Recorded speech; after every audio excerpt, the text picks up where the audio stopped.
देशाचे प्रधानमंत्री माननीय नरेंद्र मोदीजी यांच्या नेतृत्वात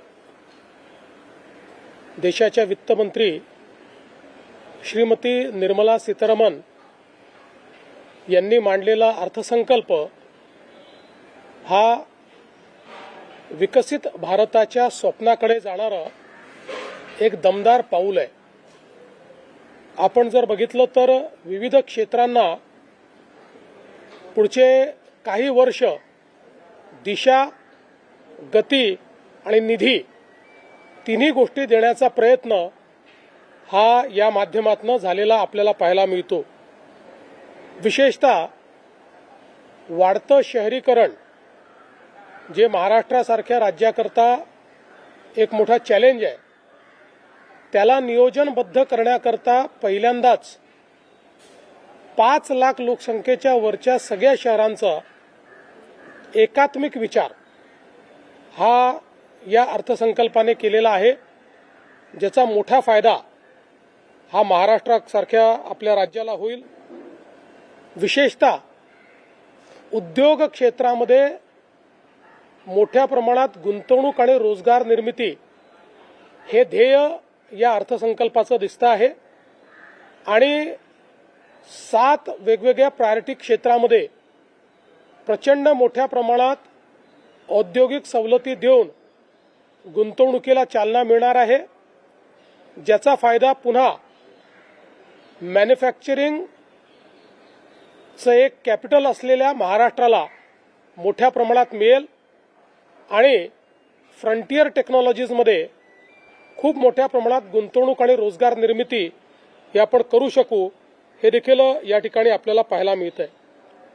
पायाभूत सुविधा क्षेत्रामध्ये 12 लाख कोटी रुपयाची गुंतवणूक केंद्र सरकार यावर्षी करणार आहे। एक प्रकारे आपण जर विचार केला तर 10 वर्षापूर्वी वर्षाला 1 लाख कोटीची गुंतवणूक आपण करायचो, त्यावरनं एकाच वर्षात 12 लाख कोटी रुपयाची गुंतवणूक हा एक मला असं वाटतं अत्यंत महत्त्वाचा मुद्दा याच्यामध्ये आपल्याला पाहता येईल। विशेषतः शेती, पशुपालन, मत्स्य व्यवसाय आणि सिंचन या 4 क्षेत्रांकरता अतिशय भरीव तरतुदी आणि योजना आणि त्याच्यामध्ये गुंतवणूक होईल आणि त्याच्यात व्हॅल्यू ॲडिशन होईल, या दृष्टीनं एक चांगला प्लॅन या अर्थसंकल्पाच्या माध्यमातून या ठिकाणी निर्मलाजींनी घोषित केलेला आहे।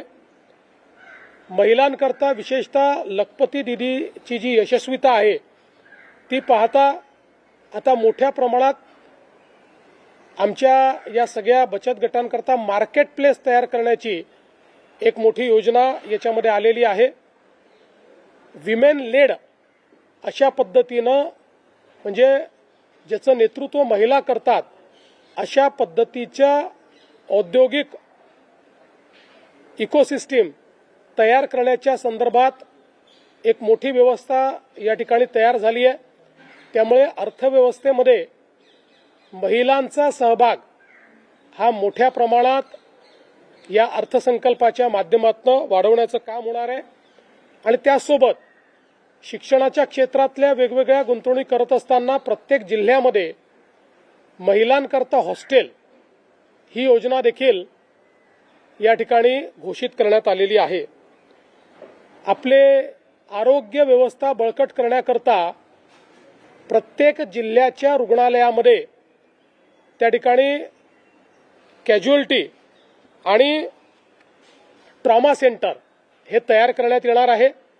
यामुळे विशेषतः जे ग्रामीण आणि गरीब अशा प्रकारची आपली जी लोकसंख्या आहे त्यांच्याकरता खूप मोठ्या प्रमाणात ही व्यवस्था या ठिकाणी तयार होईल आणि त्यातनं मोठा फायदा आपल्याला होईल। अनेक योजना ज्या या ठिकाणी करण्यात आल्या त्यामध्ये विशेषतः ग्रोथ हब्स, या प्रत्येक ग्रोथ हबला 5 वर्षामध्ये 5,000 कोटी रुपये प्रत्येकी देण्याचा एक कार्यक्रम हा आखण्यात आलेला आहे। याचा फायदा महाराष्ट्राला होईल, कारण आपण MMR growth hub, Pune growth hub आणि नागपूर ग्रोथ हब असे 3 ग्रोथ हब आता आपल्या नीती आयोगाच्या माध्यमातून आपण तयार केलेले आहेत. त्यामुळे आपल्याला त्याचा एक मोठा फायदा हा या ठिकाणी निश्चितपणे होईल. यासोबत विशेषतः आपल्याला कल्पना आहे की काही कॉरिडॉर्स हे घोषित करण्यात आलेले आहेत उद्योगाच्या बाबतीत. त्यामध्ये महाराष्ट्राला मोठ्या प्रमाणात त्याचा फायदा हा होऊ शकेल, कारण ती इकोसिस्टीम ऑलरेडी आपल्याकडे आहे. त्यामुळे चॅलेंज मोडमध्ये पहिल्यांदा आपण त्या ठिकाणी जाऊन त्याचा फायदा घेऊ शकू. अनेक वर्षाची जी मागणी होती मुंबई पुणे हायस्पीड कॉरिडॉर, त्याची घोषणा झाली आहे. पुणे हैदराबाद हायस्पीड कॉरिडॉरमुळे संपूर्ण पश्चिम महाराष्ट्राचं जे क्षेत्र आहे त्याला त्याचा एक मोठा फायदा आणि मराठवाड्याच्या क्षेत्राला देखील त्याचा एक फायदा होईल. अशा प्रकारचा एक हायस्पीड कॉरिडॉर हा होतोय.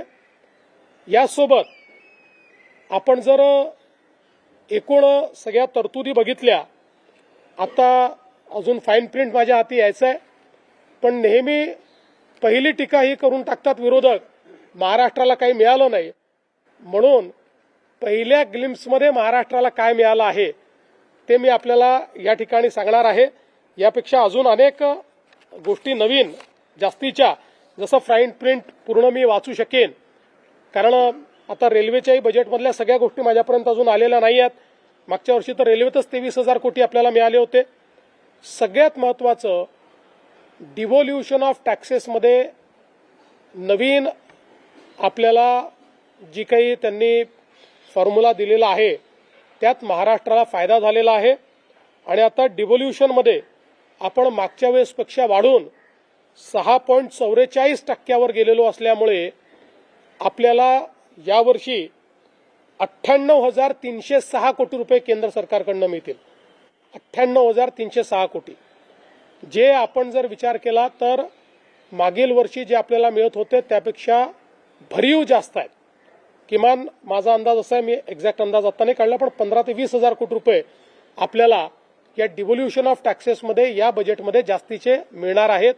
ही एक महाराष्ट्राकरता, आणि हे दरवर्षी वाढत जाणार आहेत, कारण आपलं पर्सेंटेज वाढल्यामुळे डिव्होल्युशनचा जो पूल आहे त्या पूलमध्ये दरवर्षी जी काही राईज होते ती राईज पर्सेंटेजने आपल्याशी शेअर होणार असल्यामुळे आपला मूळ पर्सेंटेज वाढल्यामुळे दरवर्षी वाढीव पद्धतीनं आपल्याला हा निधी मिळणार आहे. यावर्षी 98,000 कोटी, 98,306 म्हणजे जवळपास 1,00,000 कोटी रुपये हे केंद्र सरकारकडून मिळणार आहे.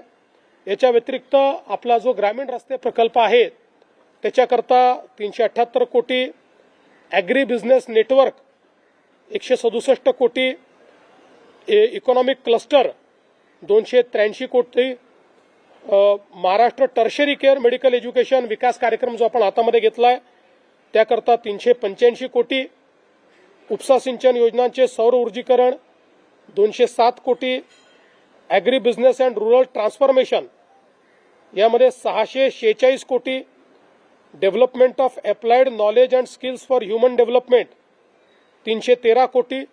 मी थेट तिथनं काढले असल्यामुळे इंग्रजी नाव आहेत, त्याची मराठी नावं नंतर आपल्याला देतो मी.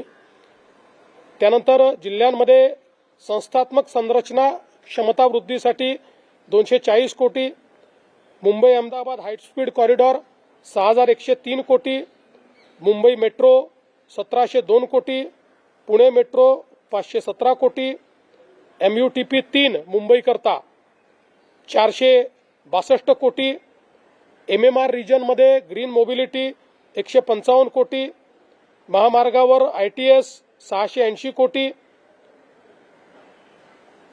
असे वेगवेगळे हे प्रकल्प आहेत. म्हणजे अगदी आपण मुंबई पुण्यातल्याही प्रकल्पांचा विचार केला तरी आत्तापर्यंत जे बघितलेले आहेत त्यात 12,500 कोटी रुपये हे या ठिकाणी मिळालेले आहेत. इतर महाराष्ट्रातले देखील मी सांगितलेले आहेत, आणि अजून बजेटची फाईन प्रिंट ही आपण त्या ठिकाणी बघतो.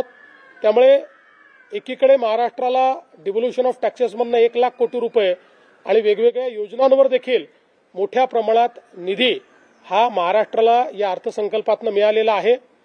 एकूणच जर आपण अर्थसंकल्प बघितला तर आपण जी काही तिसऱ्या अर्थव्यवस्थेकडे वेगवान वाटचाल करतो त्याचं प्रतिबिंब या अर्थसंकल्पात आपल्याला पाहायला मिळतंय 7% ग्रोथ रेट, जगामध्ये सर्वाधिक वेगाने विकसित होणारी अर्थव्यवस्था पुन्हा एकदा भारत प्रस्थापित झालेला आहे 7% ग्रोथ रेटमुळे।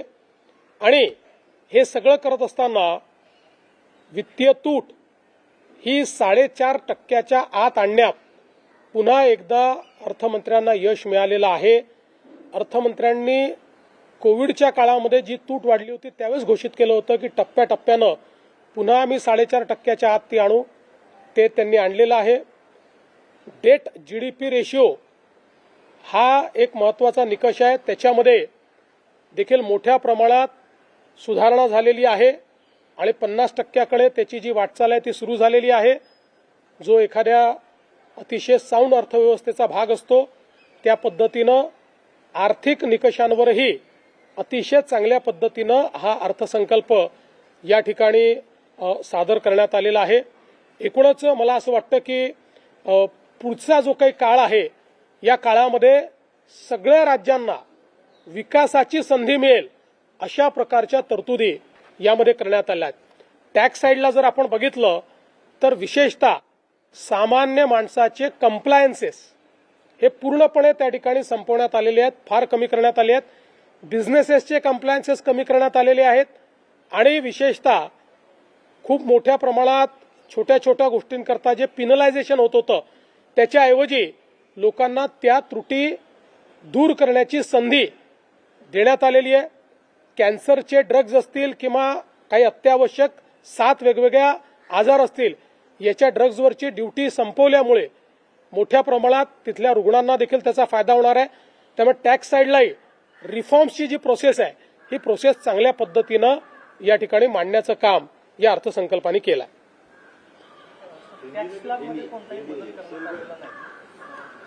दरवर्षी टॅक्स स्लॅबमध्ये बदल करणं हे अपेक्षित नाही।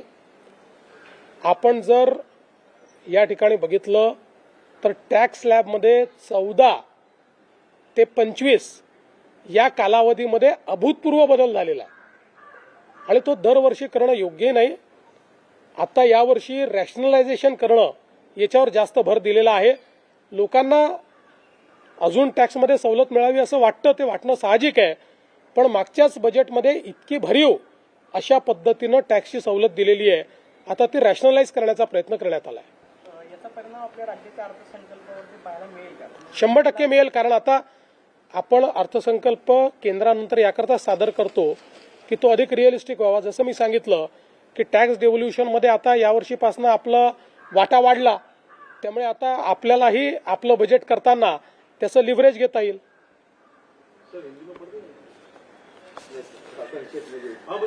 ठीक है, संक्षिप्त करता आते नहीं हम, बड़े इसमें बोलते हैं।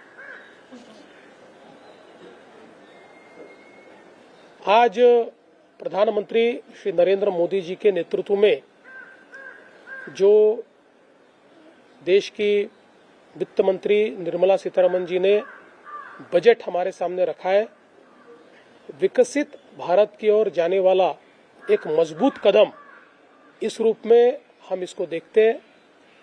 विशेष रूप से भारत को तीसरी सबसे बड़ी अर्थव्यवस्था बनाने के लिए एक बहुत मजबूत रोडमैप, उसका एक कालावधि और उसके लिए जो पैसे की आवश्यकता है उस प्रकार की प्रोविजंस इस बजट के माध्यम से हमको दिखाई पड़ती है।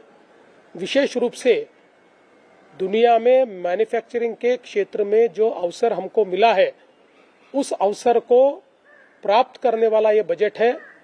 7 जो फ्रंटियर मैन्युफैक्चरिंग सेक्टर्स है उसमें भारत को प्रमुखता मिले, इस दृष्टि से इसको तैयार किया गया है। इसमें योजना तैयार की गई है जिससे निवेश भी बढ़ेगा और साथ साथ बड़े प्रमाण पर जॉब क्रिएशन भी होगा और हमारे युवाओं को इसका फायदा मिलेगा। विशेष रूप से खेती का क्षेत्र हो, पशुपालन का क्षेत्र हो, डेयरी का क्षेत्र हो या फिर फिशरीज का क्षेत्र हो, इन सारे क्षेत्रों में या सिंचाई का क्षेत्र हो, बहुत कारगर योजना तैयार की गई है बहुत जिसको हम कह सकते हैं भविष्य का विचार करते हुए योजना तैयार की गई है, जिससे ये क्षेत्र विस्तारित भी होगा और इस क्षेत्र को बड़ा फायदा भी मिलेगा।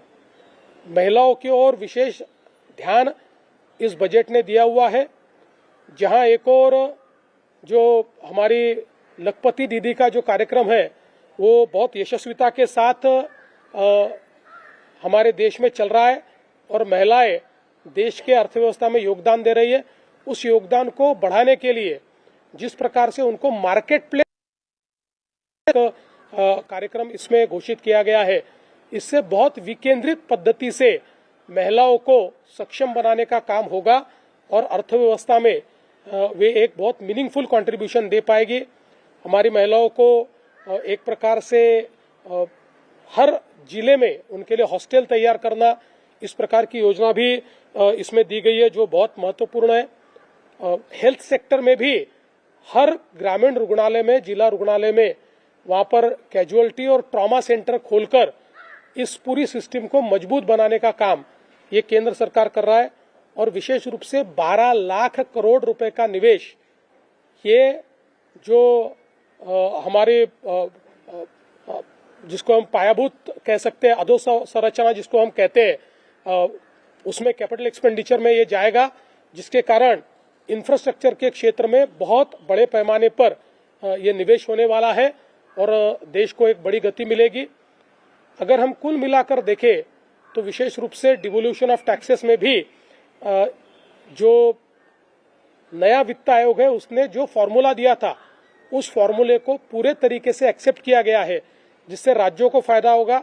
अगर महाराष्ट्र का हम विचार करें तो महाराष्ट्र को डिवोल्यूशन ऑफ टैक्सेस में अभी 6.41% इतना डिवोल्यूशन मिलने वाला है, जिसके कारण इस वर्ष हमको 98,000 करोड़ रुपए मिलेंगे और हर साल ये पैसा बढ़ते जाएगा। तो मैं ऐसा मानता हूं महाराष्ट्र सहित सभी राज्यों के लिए बहुत महत्वपूर्ण है। विशेषतः जिन राज्यों में तेजी से शहरीकरण हो रहा है, ऐसे महाराष्ट्र जैसे राज्य को अलग अलग प्रकार की जो योजनाएं मिली है, 5 लाख की जनसंख्या से ऊपर के जो शहर है उनके लिए जो योजनाएं आई है, या ग्रोथ हब के लिए 5,000 करोड़ रुपया पर ग्रोथ हब अगले 5 सालों में देने की जो बात है, उसका महाराष्ट्र को फायदा होगा, क्योंकि एमएमआर, पीएमआर और नागपुर ऐसे 3 ग्रोथ हब ये महाराष्ट्र में चल रहे हैं। मुंबई से पूना ये जो एक हाई स्पीड ट्रेन की बहुत पिछले 10-15 सालों से ये मांग चल रही थी, इसको मंजूर किया गया है। पूना से हैदराबाद की भी जो मांग थी उसको भी पूरा किया गया है। और कुल मिलाकर सारे जो अलग अलग क्षेत्र है, इन क्षेत्रों को बहुत बड़े पैमाने पर दिशा देने का काम इस बजट ने किया है। मैं ऐसा मानता हूं कि इस बजट के कारण तीसरी बड़ी अर्थव्यवस्था और बाद में विकसित भारत, इन दोनों सपनों को हम पूरा कर पाएंगे। 2 दिवसांपूर्वी जी घटना घडली त्यानंतर अर्थ खातं म्हणजे अर्थसंकल्प तुम्ही मांडणार, केंद्राचं बजेट आलं, अर्थसंकल्प तुम्ही मांडणार, पण सरळ मार्गी अजूनही विरोधकांनी घेतलेलं दिसत नाहीये। एक आरोप होतोय भाजपवर की ही संधी भाजपनं साधली आणि म्हणून अर्थ खातं परत स्वतः ताब्यात घेतलं। काय याला उत्तर आहे?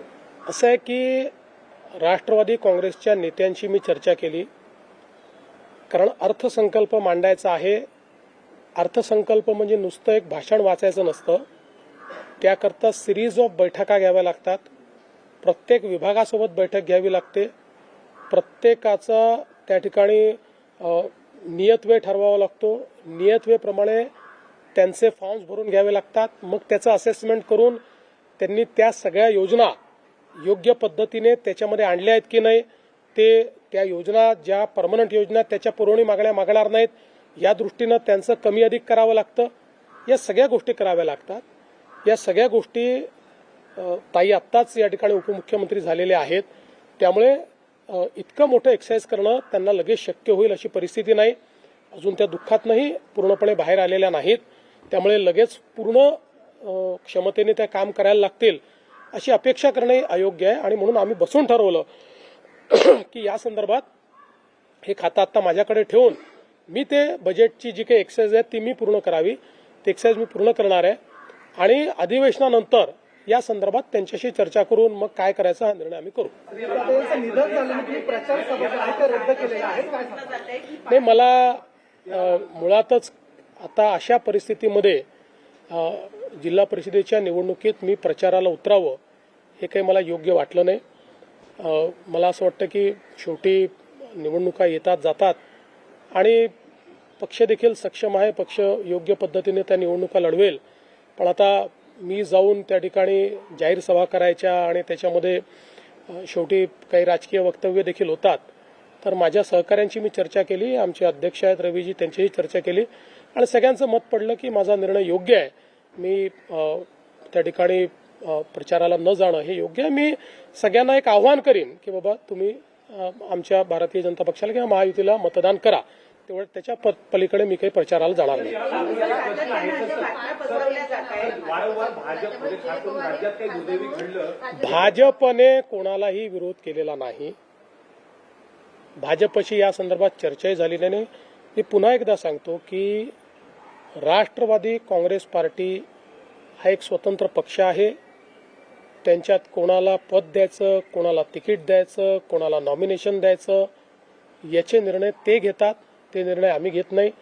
यापूर्वी तुम्ही पाहिलं असेल जेव्हापासून ते आमच्यासोबत आले, कोणाला खासदार करायचं, कोणाला आमदार करायचं, कोणाला अध्यक्ष करायचं, कोणाला सचिव करायचं, त्यांचे सगळे निर्णय हे त्यांनी घेतले आहेत. कोणाला मंत्री करायचं निर्णय त्यांनी घेतलेले आहेत. त्या निर्णयांमध्ये आमचं काही म्हणणंही नाही, आमचा काही सेही नाही. विमानामुळे झाला त्या विमानाची जी कंपनी आहे ती युरोपात ब्लॅकलिस्टेड आहेत. आता मुंबईत महाराष्ट्रात या संदर्भात काही कारवाई होईल? आता या संदर्भातलं इन्व्हेस्टिगेशन हे DGCAने सुरू केलेलं आहे आणि DGCA हीच कॉम्पिटंट अथॉरिटी आहे. त्यामुळे त्यांच्या रिपोर्ट नंतर त्या संदर्भातली पुढची कारवाई आपण करू शकतो. राज्यात काही विपरीत घडलं की नाही, आतापर्यंत एवढीच माहिती आली की कोणीतरी गोळीबार केलाय, स्कूटी ती सापडलेली आहे, त्याच्या मालकाचाही पत्ता लागलाय, त्यांनी ती विकलेली आहे. लवकर सापडेल कोण जो कोणी असेल. तर एक प्रश्न आहे की राज्यात काही विपरीत घडलं की त्याचं एक नॅरेटिव्ह तयार केलं जातं विरोधकांनी की भाजप जबाबदार आहे, देवेंद्र फडणवीस जबाबदार आहे किंवा केंद्रीय भाजप जबाबदार आहे. या सगळ्या घटनेत देखील अशाच काही गोष्टी पसरवल्या गेल्या. खास करून पार्थ पवार यांनी येऊ नये किंवा इतर सगळ्या गोष्टी किंवा एकत्रीकरणाच्या बाबतीत भाजपचा असेल. या सगळ्याला काय उत्तर आहे? एक नॅरेटिव्ह वारंवार पसरवलं जातं. मी दोनच गोष्टी याच्यात सांगेन. खरं म्हणजे आता हे सगळं बोलायची वेळ नाही, पण दोनच गोष्टी सांगेन की समजा अजित पवार साहेब हे अशा प्रकारचं कुठल्याही एकत्रीकरणाची चर्चा जर करत होते तर ते कुठलीही चर्चा भाजपशी चर्चा केल्याशिवाय करतील का? त्यामुळे ते जर चर्चा करत असतील तर त्यांनी भाजपशी चर्चा केली असेल, ते करत नसतील तर वेगळी गोष्ट आहे. त्यामुळे मला असं वाटतं की पहिल्यांदा तर हे लक्षात घेतलं पाहिजे. पुन्हा एकदा सांगतो, चर्चा करायची नाही करायची, विलिनीकरण करायचं सर्वस्वी 100% राष्ट्रवादी काँग्रेस पक्षाचं डोमेन आहे. हा आमची अपेक्षा एवढी असेल, कुठलाही निर्णय घेण्याच्या आधी त्यांनी आमच्याशी चर्चा एकदा करावी आणि ते करतातच आणि ते पुढेही करतील. त्यामुळे याही संदर्भात दुसरं, समजा अजित पवार साहेब अशा प्रकारच्या चर्चा करत होते तर ती चर्चा ते NDAतनं बाहेर पडण्याकरता करत होते का? ते का सरकारमधनं बाहेर पडणार होते का? त्यांनी तर स्पष्टपणे सरकारमध्ये ते स्टेबल होते. त्यामुळे रोज काहीतरी कन्फ्युजन तयार करायचं आणि मग आपली इकोसिस्टीम वापरून ते कन्फ्युजन इको करायचं, ही पद्धती अयोग्य आहे, ही योग्य नाही आहे. बघा, असं आहे, आत्ताच्या परिस्थितीत आम्हालाही राजकारण करायचं नाही, नाहीतर मी अनेक गोष्टी सांगू शकतो. काय घडलंय, काय घडतंय, मला सगळं दिसतंय. मी सगळ्या गोष्टींचा साक्षीदार आहे आणि तुम्हाला सगळ्यांना माहिती आहे माझे आणि अजितदादांचे जे संबंध होते त्यात जवळजवळ सगळ्या गोष्टी ते मला सांगायचे, माझ्याशी शेअर करायचे. त्यांचा दुर्दैवी मृत्यू झाला त्याच्या आदल्या दिवशी जवळपास 1 तासभर आम्ही दोघं गप्पा मारत बसलो होतो. त्यामुळे मला असं वाटतं की या बाबतीत शेवटी खालच्या स्तराचं राजकारण करणं योग्य नाही. त्यांच्या पक्षाने निर्णय घेतला. एक लक्षात ठेवा की आज 2 वेगवेगळे पक्ष झालेले आहेत. शरद पवार साहेबांचा पक्ष आहे, अजित पवार साहेबांचा पक्ष आहे. आता अजित पवार साहेबांच्या पक्षाने हा निर्णय घेतला की आमचं नेतृत्व हे सुनेत्राताईंनी करावं आणि त्यांनी हा निर्णय घेतला की सुनेत्राताईंनी नेतृत्व करण्याकरता शपथविधी करावा. त्यांनी सुनेत्राताईंना सांगितलं, सुनेत्राताईंनी त्या ठिकाणी तो शपथविधी केला त्यामुळे हा निर्णय सर्वस्वी राष्ट्रवादी काँग्रेस पक्षाचा आहे. आमची पहिल्या दिवशीपासून एक भूमिका आहे की आमचे साथीदार कोण आहेत, तर राष्ट्रवादी काँग्रेस पक्ष, अजित पवार यांच्या नेतृत्वातला राष्ट्रवादी काँग्रेस पक्ष. त्यामुळे आमच्या साथीदारांनी जो निर्णय घेतला त्या निर्णयाच्या पाठीशी उभं राहणं ही आमची जबाबदारी आहे. ती जबाबदारी आम्ही कालही केली, आजही करू. जो शपथविधी झाला त्याच्यावरती बरीच टीका होती की काही शपथविधी झाला किंवा राष्ट्रवादी पक्ष सुरक्षित ठेवण्यासाठी हा निर्णय घेण्यात आला. नक्की भीती कोणाची होती किंवा मग हा निर्णय नक्की का घ्यावा? मला असं वाटतं की याचं जे उत्तर आहे ते उत्तर हे राष्ट्रवादी काँग्रेस पक्ष देईल, कारण हा निर्णय त्यांचा आहे. आणि शेवटी शपथविधी कधी करावा, काय करावं या संदर्भात तो पक्ष निर्णय घेत असतो.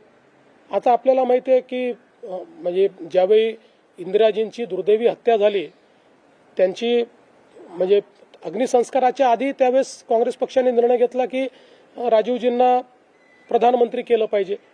त्यामुळे परिस्थितीनुसार त्या ठिकाणी ते पक्ष निर्णय घेत असतात. तशा पद्धतीचा निर्णय राष्ट्रवादी काँग्रेस पक्षाने घेतला. त्याच्यावर इतकी टीका जी काही केली जाते आणि ती सेक्शन ऑफ द सोसायटी, म्हणजे तुम्ही जर बघितलं तर टीका करणारे हँडल्स देखील जर आपण बघितले तर लक्षात येतं की टीका कुठल्या मानसिकतेतनं केली जाते. म्हणून मी म्हटलं की मला याच्या राजकारणात पडायची इच्छा नाही आहे, नाहीतर मी त्याच्यावर पूर्ण डिसायफर करून देऊ शकतो तुम्हाला. दो सवाल हैं आपसे. पहला तो मैं बजट को लेकर आपसे सवाल करूंगा कि हमने कई देशों का एफटीए किया है हाल में, तो उसका इम्पैक्ट हमने देखा कि मैन्युफैक्चरिंग यूनिट खासतौर पे एमएसएमई और जो माइक्रो लेवल की महाराष्ट्र की भूमिका कितनी अहम हो जाएगी, यहाँ पर पहला सवाल मेरा. उसके बाद मुझे लगता है कि सबसे अहम भूमिका महाराष्ट्र की होगी, क्योंकि एफटीए के बाद विशेष रूप से जो सेक्टर्स है जिसमें महाराष्ट्र का मैन्युफैक्चरिंग प्रोवेस है, मसलन जेम्स एंड ज्वेलरी हम लीडर है, मसलन engineering services end engineering tools manufacturing में हम इसमें नंबर 1 है, टेक्सटाइल ये हमारा एक प्रकार से महाराष्ट्र का एक फोर्टे है. ऐसे कई क्षेत्र है कि जिन क्षेत्रों को सबसे बड़ा मार्केट जीरो ड्यूटी का मिला है वो सारे क्षेत्र महाराष्ट्र में है. इसलिए महाराष्ट्र को तो इसका फायदा मिलेगा ही. और दूसरा, आज के बजट ने इस एफटीए को लिवरेज करने के लिए जो मैन्युफैक्चरिंग पर जोर दिया है और जिस प्रकार के इंसेंटिव्स और बाकी सारी चीजें दी है उसका महाराष्ट्र फायदा पूरा लेगा. सेकंड सवाल है सर, चूंकि सूबे के गृह मंत्री भी आपने, इसलिए सवाल कर रहा हूँ, हालांकि जवाब आपने दिया है. जो जिस अटैक के बारे में बात हो रही है, क्योंकि लॉरेंस बिश्नोई ने क्लेम कर दिया है उस चीज को लेके, सेम वही मोडस ऑपरेंडी सलमान खान की केस में है और सेम इंडस्ट्री है, इसीलिए सवाल आपसे. देखिए, अभी तक जो जानकारी है उसमें इस प्रकार की दीवार पर कुछ गोलियां चलाई गई. जिस स्कूटी से वो भागा उस स्कूटी मिली है, उसका मालिक पता चला है, मालिक ने किसी को बेचा है, इन्वेस्टिगेशन चल रहा है. ये ऐसे लोग पकड़े जाएंगे, वो कोई बड़े लोग नहीं है. ये ठीक से इनको मतलब जिस प्रकार से इनको सबक सिखाना सिखा देंगे. जिस तरह से एक नैरेटिव सेट हो रहा है बीजेपी के खिलाफ और आपके खिलाफ भी, जिस तरह से कहा जा रहा है कि बीजेपी इस पूरे दोनों जो मर्जर के बीच में एक विलन का काम कर रही है, बात को बीजेपी का विरोध है, आपने वित्त मंत्रालय जो है वो हथिया ले लिया है, इन तमाम बातों को लेकर क्या आपका कहना है, क्या इसमें सच्चाई? देखिए, पहली बात तो ऐसा कोई नैरेटिव इसलिए सेट नहीं होगा क्योंकि बहुत छोटा सेक्शन है जो इस प्रकार से नैरेटिव तैयार करने की कोशिश कर रहा है. इसमें हम सभी लोग जानते हैं कि कौन कौन लोग हैं जो ये करने की कोशिश कर रहे हैं, जिनके अपने इंटरेस्ट थे और उनके अपने इंटरेस्ट सर्व नहीं हुए, ऐसे लोग मिलकर ऐसा नैरेटिव तैयार कर रहे हैं. बीजेपी ने पहले दिन से बताया कि राष्ट्रवादी कांग्रेस पार्टी एक स्वतंत्र अस्तित्व वाली पार्टी है, उनके निर्णय वो करते हैं. हाँ, ये जरूर है कि चूंकि हम उनके साथी हैं, वो हमारे साथ रहे, उनके निर्णयों के पीछे हम पूरी ताकद से खड़े. सर, शरद पवार साहेबांनी 2 दिवसापूर्वी पत्रकार परिषद घेतली, त्यामध्ये की 12 तारखेला दोन्ही राष्ट्रवादीचं विलीनीकरण जे आहे ते होणार होतं किंवा तशा पद्धतीची चर्चा झाली होती. जयंत पाटील असतील किंवा मग अजित पवार यांच्यापासून एकत्रित चर्चा केली होती. तुम्ही असं म्हणालात की तसं काही झालं असतं तर भाजपची चर्चा केली असती, कारण तुम्ही आता महायुतीमध्ये आहात, एक मोठा घटक पक्ष आहे. शरद पवार साहेबांनी असं निधन करणं त्यांच्याकडे कसं पाहतं की नाही, असं आहे की या संदर्भात मी एवढंच सांगतो की चर्चा कुठलीही अंतिम स्टेजला जर गेली असती तर अजितदादांनी आम्हाला सांगितलं असतं, आमच्याशी चर्चा केली असती. कुठली तारीख जर ठरली असती तर ते आमच्या सरकारमध्ये आहेत आणि सरकारमध्ये आमच्याशी शेअर न करता ते असा निर्णय घेऊ शकतील का? त्यामुळे आता पवार साहेबांचं आणि त्यांचं काय बोलणं झालं, कोणाचं आणि त्यांचं काय बोलणं झालं, मला याची कल्पना नाही. आमच्यापुरतं मी सांगतो की अशा प्रकारच्या तारखेची माहिती आम्हाला नाही. सर, आपको लगता है अजीत पवार जी की जिस तरह से मौत हुई, उनकी मौत की ठीक बात थी, कुछ पॉलिटिकल फिगर्स थे जो इसका लिवरेज, पॉलिटिकल लिवरेज लेने की कोशिश की थी? देखिए, इस बात पे मैं कोई टिप्पणी नहीं करना चाहूँगा. कई बार ऐसा होता है कि इस प्रकार की मौत के बाद भी कई प्रकार की राजनीति होती है. ये होनी नहीं चाहिए पर होती है, पर उस पर टिप्पणी करना ये मैं ठीक नाही समजतो. कालपर्यंत खरं तर मोठ्या पवार साहेबांनी यात घातपात असल्याची जी काही शक्यता होती ती त्यांनी स्वतः मुलीत काढली होती. परंतु पुन्हा आता व्हॉट्सअपवरनं प्रश्न किंवा ट्विट करून प्रश्न विचारले जात आहेत की अपघाताच्या संदर्भात. मला असं वाटतं की त्या संदर्भात जे काही डीजी इन्व्हेस्टिगेशन आहेत DGCAचे ते काम करता आहेत. ब्लॅक बॉक्स सापडलेला आहे, त्याच्यामुळे त्यातलं सगळं सत्य जे आहे ते बाहेर येईल. फॉर्च्युनेटली दोन गोष्टी असतात की याचं जे सगळं कम्युनिकेशन असतं ते कम्युनिकेशन हे पूर्णपणे स्टोर्ड असतं, त्यामुळे ते सगळं अवेलेबल आहे. आणि जे इंटरनल कम्युनिकेशन असतं म्हणजे दोन पायलट आपल्याशी काय बोलले असतील एकमेकाशी किंवा त्यांनी काय केलं असेल हे ब्लॅक बॉक्समध्ये स्टोअर होतं. त्यामुळे या दोन्ही गोष्टींचा ज्यावेळेस त्याची पडताळणी होईल त्यावेळेस सगळं सत्य आपल्यासमोर येईल. नागपुरातील 102 जे नगरसेवक आहेत त्यांच्या राजीनाम्यावरच्या सह्या घेतलेल्या आहेत का अशी बातमी समजली? नाही, काही फालतू बातम्या आहेत. अशा कोणाच्या राजीनाम्यावर सह्या बिया घेत नाहीत. एकदम या बातमीत काही तथ्य नाही. थँक्यू.